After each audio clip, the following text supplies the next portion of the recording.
नमस्कार दोस्तों। मकर राशि का जुलाई 2024 का संपूर्ण राशिफल क्या होगा? मतलब आपका स्वास्थ्य शारीरिक या फिर मानसिक, उसी प्रकार आपका जो फाइनेंशियल स्टेटस है वो किस प्रकार का होगा, लव लाइफ किस प्रकार की होगी, वैवाहिक जीवन किस प्रकार का होगा, उसी प्रकार आपका जो भी करियर है उसमें क्या उतार चढ़ाव आ सकते हैं, सभी के बारे में डिटेल में चर्चा इस वीडियो में हम करने वाले हैं। तो सबसे पहले हम चर्चा करेंगे कि आपका जो स्वास्थ्य है मानसिक या फिर शारीरिक वो किस प्रकार का होगा। जैसे कि आपके राशि का जो स्वामी है शनि, जो कि आपके द्वितीय भाव में है, वो वक्री हो चुका है। इसी प्रकार आपके राशि का जो षष्ठेश है बुध, जो कि आपके सप्तम भाव में भ्रमण कर रहा है। दिनांक 20 तारीख के बाद यह जो शुक्र बुध है वो आपके अष्टम भाव में भ्रमण करेगा। उसी प्रकार आपके षष्ठ भाव में जो रवि है वो 17 तारीख के बाद आपके सप्तम भाव में भ्रमण करेगा, और ये जो रवि है ये आपका अष्टमेश भी है। कुल मिला के देखा जाए या फिर मोटे तौर पर अगर देखा जाए तो ये जो संपूर्ण महीना है उसमें आपको स्वयं के स्वास्थ्य के बारे में ध्यान देना आवश्यक होगा।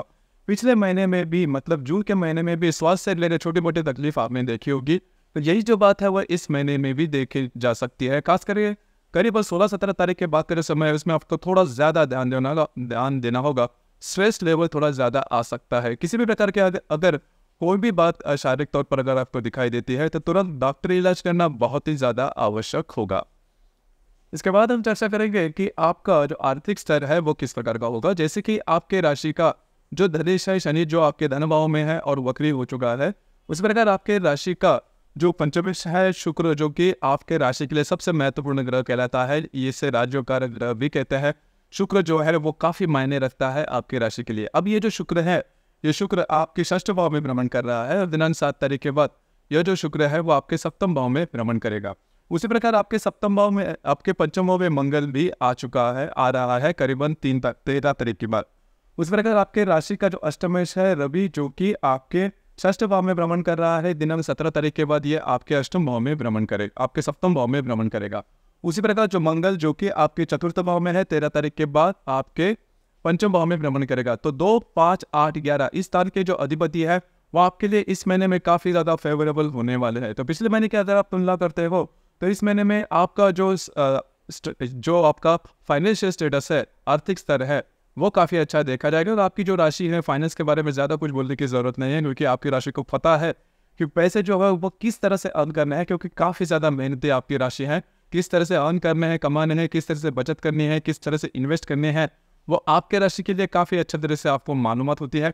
तो इस महीने में जो आर्थिक संदर्भ से रिलेटेड जो भी बातें हैं वो काफ़ी ज़्यादा नॉर्मल रहेगी, बिल्कुल भी चिंता ना करें। उसी प्रकार घर का जो सुख है, फैमिली का जो हैप्पीनेस है, उसके बारे में अगर देखा जाए तो आपके राशि का जो चतुर्थेश है मंगल, जो कि चतुर्थ भाव में ही भ्रमण कर रहा है 13 तारीख के बाद, यह जो मंगल है वो आपके पंचम भाव में भ्रमण करेगा। तो यहाँ पर आपने पिछले करीबन 10-15 दिनों में देखा होगा कि घर का जो मामला है वो ठीक नहीं चल रहा है। घर के जो लोग हैं उनके साथ छोटी मोटी बातों को लेकर तकरार हो सकती है।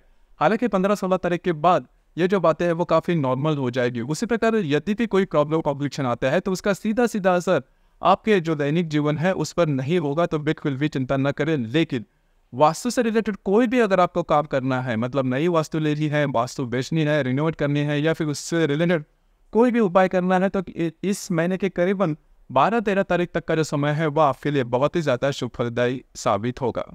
इसके बाद हम चर्चा करेंगे लव लाइफ के बारे में कि आपकी लव लाइफ किस प्रकार की होगी। जैसे कि आपके राशि का जो पंचमेश है बुध, जो कि आपके सप्तम भाव में भ्रमण कर रहा है, और दिनांक आपके राशि का पंचमेश जो शुक्र है, जो कि आपके षष्ठ भाव में भ्रमण कर रहा है, दिनांक 7 तारीख के बाद यह जो शुक्र है वो आपके सप्तम भाव में भ्रमण करेगा। उसी प्रकार आपके पंचम भाव में मंगल जो है 13 तारीख को आने वाला है। उस प्रकार जो गुरु है वो भी आपके पंचम भाव में भ्रमण कर रहा है।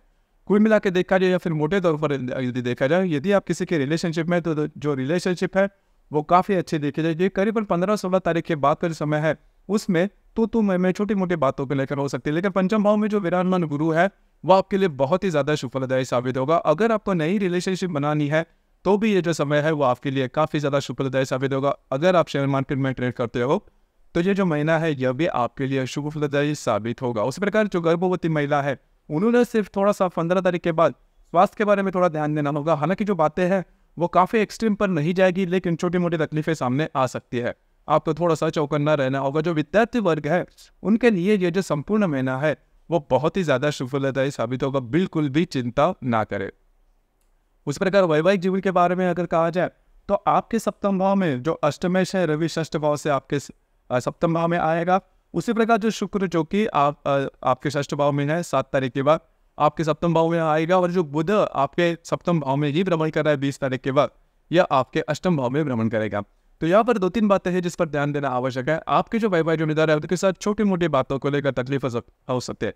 खास करके 18-20 तारीख के बाद का जो समय है उसमें आपको लग सकता है कि आपके जो वैवाहिक जोड़ीदार है वो आपके ऊपर थोड़े से हावी हो रहे हैं, छोटी मोटी बातों को लेकर जो प्रॉब्लम है थोड़े बढ़ रहे हैं। लेकिन चिंता ना करें, जो बातें हैं काफ़ी एक्सट्रीम पर नहीं जाएगी, तो इससे रिलेटेड कोई बड़ी प्रॉब्लम आपको नहीं मिलेगी।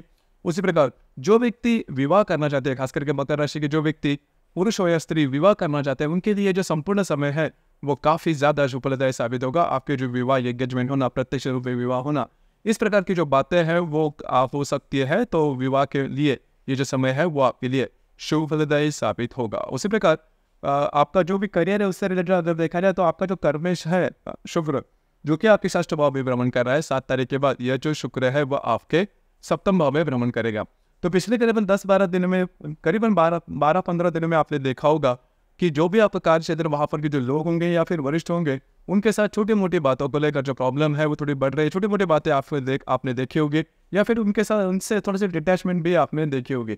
लेकिन इस महीने के करीबन 15-16 तारीख के बाद का जो समय है वो आपके लिए बहुत ही ज़्यादा शुभदायी साबित होगा। आपको नए कुछ अपॉर्चुनिटी वगैरह भी मिल सकते हैं काम से रिलेटेड, या फिर जो भी बातें थोड़ी सी काफ़ी ज़्यादा तनी हुई थी वो इस महीने के करीबन 15-16 तारीख के बाद काफ़ी नॉर्मल होती हुई नजर आएंगे। तो आपके करियर के मामले में भी कोई बड़ी दिक्कतों का सामना करना नहीं पड़ेगा, जो कि बहुत ही अच्छी बात होगी। कुल मिला के देखा जाए तो इस महीने में थोड़ा सा आपको स्वयं के स्वास्थ्य के बारे में ध्यान देना होगा। यही जो बात है वो थोड़ी सी महत्वपूर्ण होगी। इसके बाद हम चर्चा करेंगे ग्रह योगों के बारे में। ग्रह योगों के जो परिणाम है वह आपके लिए किस प्रकार से हो सकते हैं। जैसे कि दिनांक 2 तारीख को बुध और नेपच्यून का त्रिकोण योग होने जा रहा है। नेपच्यून जो कि आपके तृतीय भाव में भ्रमण कर रहा है, और जो बुध आपके सप्तम भाव में भ्रमण करेगा, दोनों का त्रिकोण योग होने जा रहा है। बहुत ही अच्छा और शुभदायी यह योग है। खास करके अगर आपको कोई किसी को कमिटमेंट प्रोमिसेस करने हैं तो ये जो समय है आपके लिए बहुत ही ज़्यादा शुभदायी साबित होगा। बाहर घूमना फिरना हो सकता है, आपकी जो वैवाहिक जोड़ीदार है उनके साथ आपकी जो हारमोनी है वो भी काफ़ी अच्छी देखी जाएगी। इसी प्रकार दिनांक 3 तारीख को शुक्र और शनि का त्रिकोण योग होने जा रहा है। शुक्र जो कि आपके षष्ठ भाव में भ्रमण करेगा, और जो शनि आपके द्वितीय भाव में भ्रमण कर रहा है, वक्री है, दोनों का त्रिकोण योग होने जा रहा है। अब ये जो त्रिकोण योग है आपके लिए कुछ आर्थिक जो बातें हैं वो हो सकती है, या फिर आप इन्वेस्टमेंट के बारे में मोटी इन्वेस्टमेंट वगैरह हो सकती है। मतलब लॉन्ग टर्म में जो इन्वेस्टमेंट हम कहते हैं वो होने की संभावना थोड़ी अच्छी बन रही है। इसी प्रकार दिनांक 11 तारीख को रवि और शनि का त्रिकोण योग होने जा रहा है। शुक्र और नेपच्यून का भी त्रिकोण योग होने जा रहा है। रवि शनि का त्रिकोण योग आपके षष्ठ और द्वितीय भाव में होने जा रहा है, जो कि काफी अच्छी बात होगी। अनएक्सपेक्टेड लाभ वगैरह मिलने की संभावना काफी ज्यादा बन रही है। जो भी आपका कार्य क्षेत्र है उससे रिलेटेड भी कुछ अच्छी बातें आपके साथ हो सकती है। उसी प्रकार शुक्र और नेपच्यून का त्रिकोण योग होने जा रहा है। शुक्र जो कि आपके सप्तम भाव में भ्रमण कर रहा है, जो नेपच्यून आपके द्वितीय भाव में भ्रमण कर रहा है, दोनों का त्रिकोण योग होने जा रहा है। शुभदायी ये योग है। जो वैवाहिक जोड़ीदार है उनके साथ कहीं बाहर घूमना फिरना हो सकता है। आप दोनों में जो हारमोनी है वो काफी अच्छी देखी जा सकती है। कुछ अच्छे लाभ हो सकते हैं, खास करके अगर आप शेयर मार्केट में ट्रेड करते हो तो कुछ अच्छे लाभ मिलने की संभावना इन दिनों में काफी अच्छी बन रही है। इसी प्रकार दिनांक 15 तारीख को मंगल और हर्षण की युति होने जा रही है। इस संपूर्ण महीने में यह जो प्रयोग है वो सबसे अशुभ फलदायी योग होने वाला है आपके पंचम भाव में। तो यहाँ पर 2-3 बातें हैं जिस पर ध्यान देना आवश्यक है। अगर आप किसी के रिलेशनशिप में है तो वहाँ पर जो बातें हैं वो थोड़ी सी एक्सट्रीम लेवल पर जा सकती है, ब्रेकअप तक भी पहुँच सकती है। थोड़ा सा चौकन्ना रहना आवश्यक होगा। उसी प्रकार अगर आप शेयर मार्केट में ट्रेड करते हो तो रिस्क बिल्कुल भी नहीं लेना, शॉर्ट टर्म में ट्रेड बिल्कुल भी नहीं करना, आप बुरी तरह से फंस सकते हो। उसी प्रकार जो गर्भवती महिला है उन्होंने भी खुद के स्वास्थ्य के बारे में ध्यान देना आवश्यक होगा। स्वास्थ्य रिलेटेड जो परेशानियां हैं वो थोड़ी ज्यादा आ सकती है, और सडन परेशानियां आपके लिए आ सकती है। तो काफी ज्यादा अलर्ट रहना, छोटी से छोटी बातों को लेकर भी डॉक्टरी इलाज करना महत्वपूर्ण होगा। इसी प्रकार दिनांक 21 तारीख को बुध और हर्षल का केंद्र योग होने जा रहा है। हर्षल जो कि आपके पंचम भाव में भ्रमण कर रहा है, जो बुध आपके अष्टम भाव में भ्रमण करेगा, दोनों का केंद्र योग होने जा रहा है। स्वास्थ्य रिलेटेड जो प्रॉब्लम है वो ज्यादा आ सकती है। खास करके स्ट्रेस टेंशन इन दिनों में करीबन 21 तारीख के इर्द गिर्द आने की संभावना ज्यादा बन रही है। तो थोड़ा सा आपको अलर्ट रहना आवश्यक होगा। उसी प्रकार रवि और नेपच्यून का त्रिकोण योग दिनांक 22 तारीख को होने जा रहा है। रवि जो कि आपके सप्तम भाव में भ्रमण करेगा, और जो नेपच्यून आपके तृतीय भाव में भ्रमण कर रहा है, दोनों का त्रिकोण योग होने जा रहा है। बहुत ही अच्छा और शुभफलदायी यह योग है। आपके जो वैवाहिक जोड़ीदार है उनके साथ कहीं बाहर घूमना फिरना तो हो सकता है। कुछ अच्छे इंट्यूशंस वगैरह आपको मिल सकते हैं। उसी प्रकार अगर आप पार्टनरशिप में बिजनेस करते हो तो कुछ बेटर हैपनिंग भी होने हो सकती है। कुल मिला के देखा जाए तो ये जो त्रिकोण योग है आपके लिए शुभफलदायी साबित होगा। इस प्रकार इस महीने की जो अमावस है वो 5 तारीख को होने जा रही है मिथुन राशि में आपके षष्ठ भाव में। देखिए षष्ठ भाव की जो अमावस है वो अशुभ फलदायी होती है, तो 5 तारीख के इर्द गिर्द मतलब 4, 5, 6 इन 3 दिनों में आपको स्वयं के स्वास्थ्य के बारे में ध्यान देना बहुत ही ज्यादा आवश्यक होगा। किसी भी प्रकार के महत्वपूर्ण निर्णय छोटे हो या बड़े बिल्कुल भी नहीं लेना, आपकी जो अंदाज है वो चूज सकते हैं। उसी प्रकार इस महीने की जो पूर्णिमा है, गुरु पूर्णिमा है, 21 तारीख को होने जा रही है। नॉर्मली अगर देखा जाए तो अमावस और पूर्णिमा के दिन किसी भी प्रकार के महत्वपूर्ण निर्णय नहीं लेना, क्योंकि हम बहुत ज़्यादा इमोशनल हो जाते हैं, भावनातीत हो जाते हैं और इमोशन में लिए गए निर्णय अमूमन तौर पर चूकने की संभावना ही ज़्यादा बनती है। तो इस महीने के 5 तारीख और 21 तारीख को किसी भी प्रकार के महत्वपूर्ण निर्णय बिल्कुल भी नहीं लेना। अब ये जो महीना है आपको खास करके स्वयं के स्वास्थ्य के बारे में मानसिक या फिर शारीरिक ध्यान देना आवश्यक होगा। तो दोस्तों ये था मकर राशि का जुलाई 2024 का संपूर्ण राशिफल। आपको ये राशिफल कैसे लगा, आपने किस प्रकार से अनुभव किया, नीचे कमेंट बॉक्स में जरूर कमेंट करना। धन्यवाद।